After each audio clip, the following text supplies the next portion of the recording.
que saiu na mídia foi a Igreja Católica ter pedido perdão. É a capa dessa live. Papa Leão XIV faz pedido histórico de perdão pelo papel da Igreja na legitimação da escravidão. O pontífice reconhece a participação histórica do Vaticano na legitimação da escravidão e afirmou que o tema representa uma ferida na memória cristã da Igreja Católica. Ele pediu um perdão pelo papel da Santa Sé na legitimação da escravidão e por ter demorado séculos para condená-la. Ele classificou o passado do Vaticano como uma ferida na memória cristã. Papados anteriores já haviam pedido desculpas pelo envolvimento cristão no tráfico transatlântico de escravizados, mas nenhum papa havia reconhecido publicamente, nem pedido perdão pelo papel de antigos pontífices em autorizar explicitamente soberanos europeus a subjugarem e escravizar infiéis. Primeiro papa nascido nos Estados Unidos, Leão XIV, cuja história familiar inclui tantas pessoas escravizadas quanto propriedades de escravos, fez um pedido de desculpa em sua primeira encíclica, Humanidade Magnífica, divulgada nesta segunda-feira. E eu vou dizer algo, irmãos, que eu e a missionária Raquel vivemos, tá? Eu não vou dizer coisas... A gente teve numa área em São Tomé e Príncipe semana passada. Eu vou mostrar isso quando chegar no Brasil para vocês, que o povo mora dentro das senzalas. Ainda hoje, o povo mora dentro das senzalas. Irmãos, veio um sentimento no coração da missionária, em todos nós, de desespero de sair daquele lugar correndo.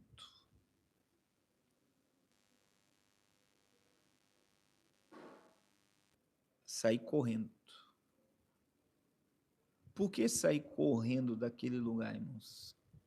Porque você tem noção que a gente estava num ambiente em que escravos foram torturados, foram mortos, e agora tem um monte de gente morando dentro das senzalas. Você não tem noção do sentimento que isso gera de eles estar morando naquele ambiente com naturalidade, porque não tem.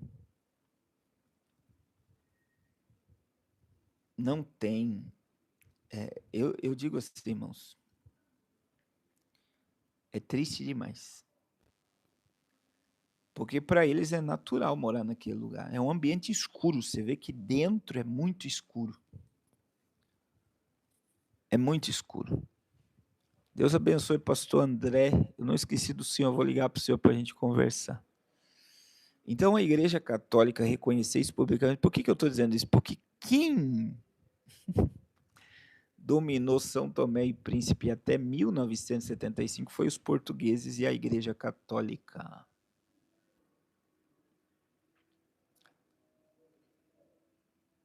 Você tem noção disso, irmãos? Então, veja que o Papa, ele falou aqui publicamente que a Igreja Católica, olha só, papados anteriores já haviam pedido desculpa pelo envolvimento de cristãos no tráfico transatlântico de escravizados. Quem que trazia os escravos para a elite europeia? Embarcações religiosas. Não é pesado um negócio desse? Está aqui, ó. Ele diz que isso é uma ferida na memória cristã, e papados anteriores já haviam pedido desculpas pelo envolvimento de cristãos no tráfico transatlântico de escravizados. Mas nenhum papa havia reconhecido publicamente, nem pedido perdão pelo papel de antigos pontífices em autorizar autorizar, veja bem, antigos pontífices em autorizar explicitamente soberanos europeus a subjugar e a escravizarem fiéis. Então, a Igreja Católica autorizava, e de uma forma bem supérflua, ele está dizendo aqui que a Igreja também trazia os escravos para a elite europeia. É só Deus.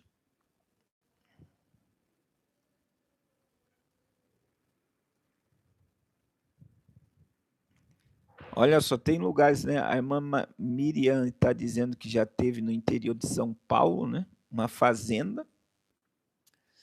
E a irmã, o Valente 0706 diz que foi em Celesópolis. Também tem uma senzala, é pesada, a esposa dela ficou com dor de cabeça e as pessoas vão lá almoçar. E eu vou dizer, irmãos, é horripilante. E, ao mesmo tempo, leva a uma reflexão muito profunda sobre essa postura do Papa Leão agora,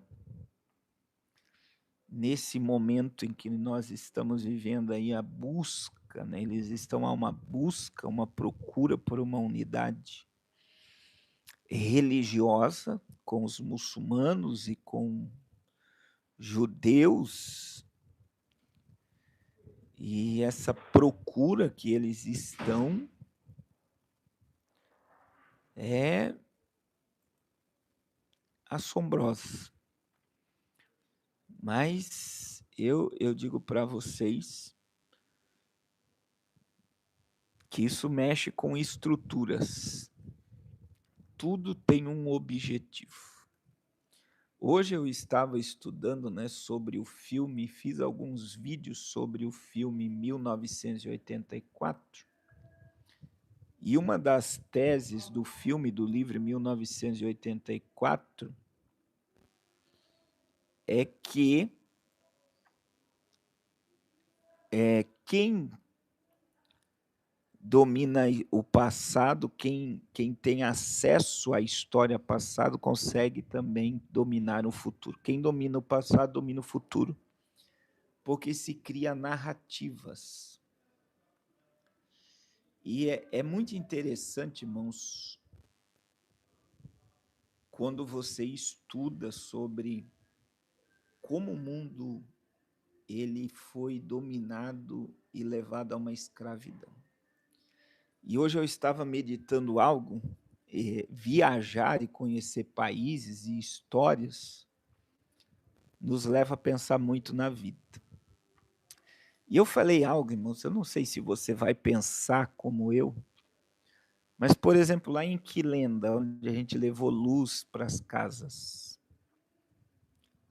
eu falei para a missionária hoje, talvez a vida que eles levem, sem televisão, sem internet, sem informação, eles não sabem nada do que está acontecendo aqui fora. Vamos colocar aí que 95% da cidade não sabe. Eles ouvem música, eles dançam, os crentes vão para a igreja. Mas eu falei, talvez a vida que eles levem tem mais qualidade do que muitas vezes a vida aqui fora. Porque eu vou explicar algo para você, meu irmão. Lá eles plantam, comem, é difícil o acesso à água, à luz. Mas eles sorriem, eles criam coisas, eles brincam, as crianças brincam e inventam brincadeiras. E aqui fora, eu falei com a missionária, vamos falar de uma realidade. Por que as pessoas estão vivendo, trabalhando, estudando? Irmãos, as pessoas hoje têm depressão, não é por falta, é por ter abundância. Sabe por que as pessoas são depressivas? Não é porque está faltando alguma coisa, é porque tem demais. E é difícil, não vou dizer que não existe depressão, não existe suicídio aqui fora. Aqui na África existe. Mas se você pegar a estatística entre Europa, Estados Unidos e Brasil, você vai ver que é mínimo. Como é que pode esse povo ter tanta força de vontade de viver, de sorrir, de cantar? É porque muitas das vezes eles não têm. E por muitas das vezes nem provarem o que nós provamos e temos, eles são mais felizes porque eles aprenderam a viver. Então, hoje, eu não sei se seria viável tirar esse povo da situação que eles estão. Claro que tem pessoas ali que vão vencer, vão triunfar, vão prosperar. Mas, por exemplo, a energia elétrica não está lá. E muita gente pode dizer, mas é um problema não ter luz. É um problema. Não ter saneamento básico, não ter água encanada, é um problema. Mas eles aprenderam a viver daquela forma e são felizes daquela forma. Principalmente os crentes. Uma coisa é você ir lá na casa e ligar uma luz. Aí quando você vê o crente na igreja glorificando, você fica chocado. Você fala, meu Deus. Eles não têm uma cama para dormir, uma mesa para sentar. Eles dormem em cima de palha. Mas eles têm prazer de adorar. Então, existem coisas, irmãos, que nos fazem refletir muito, tá? Muito, muito, muito. Então, é doloroso demais. É doloroso demais. E aí é doloroso saber que europeus e brasileiros e americanos vieram nesse continente e a religião foi utilizada, a monarquia foi utilizada para trazer esse povo tão feliz e levar ao Ocidente para trabalhar como escravo. É doloroso demais. E é doloroso demais saber que agora, dia 25 de maio de 2026, o Papa reconhece publicamente o papel da Igreja Católica em ter ajudado a escravidão e nunca se opor a ela e ser a favor da escravidão. Mas eu vou além. Eu vou além. Nos Estados Unidos, até quando você estuda a história da Rua Azusa, do avivamento da Azusa, existia igrejas evangélicas que proibiam a entrada de negros. Você tem noção? Que Cristo é esse, irmãos? Em que não podia, então, existir a igreja dos negros, e ainda existe, tá? E a igreja dos brancos, porque o branco não podia cultuar com o negro, nem o negro com o branco. E ainda existe, eu não estou dizendo que existe, ainda existe locais em que existe essa distinção.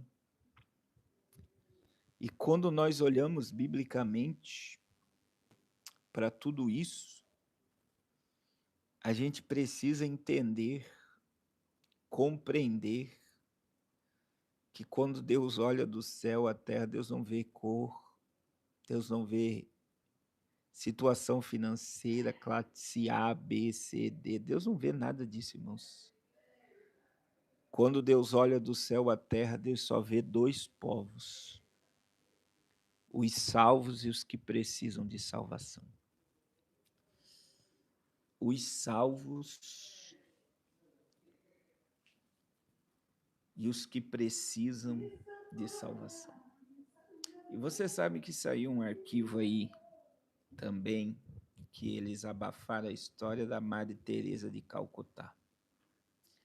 Eu já vi pastores falar bem da Madre Teresa de Calcutá, mas já que o Papa tocou, ele devia tocar nesse assunto também, porque diz que a Madre Teresa construiu orfanatos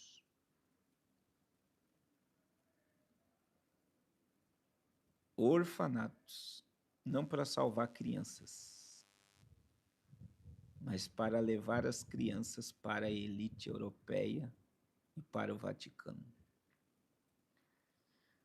Isso é muito pesado, porque Madre Teresa de Calcutá, ela é idolatrada. Mas diz que ela foi usada para pegar as crianças e trazer para as elites, para aqueles que bebem sangue.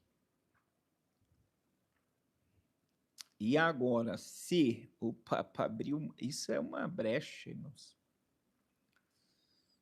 É uma brecha, assim... a matéria aqui, eu vou repetir, né? O que diz a matéria, que diz que o Papa... Os papados anteriores já haviam pedido desculpa, mas nenhum papa havia reconhecido publicamente nem pedido perdão pelo papel dos antigos pontífices a autorizar explicitamente soberanos europeus a subjugar e escravizar os nossos irmãos africanos. É muito pesado, né? É muito pesado. É muito pesado. Então, vamos ver para onde vai caminhar isso. Para onde vai caminhar tudo isso? É só Deus mesmo. É por isso que eu digo, irmãos, existe algo que aconteceu com a volta de Trump que mudou o mundo, tá? Mudou o mundo. O que mudou o mundo, pastor Carlos? Existem coisas que estão levando o mundo ao conservadorismo.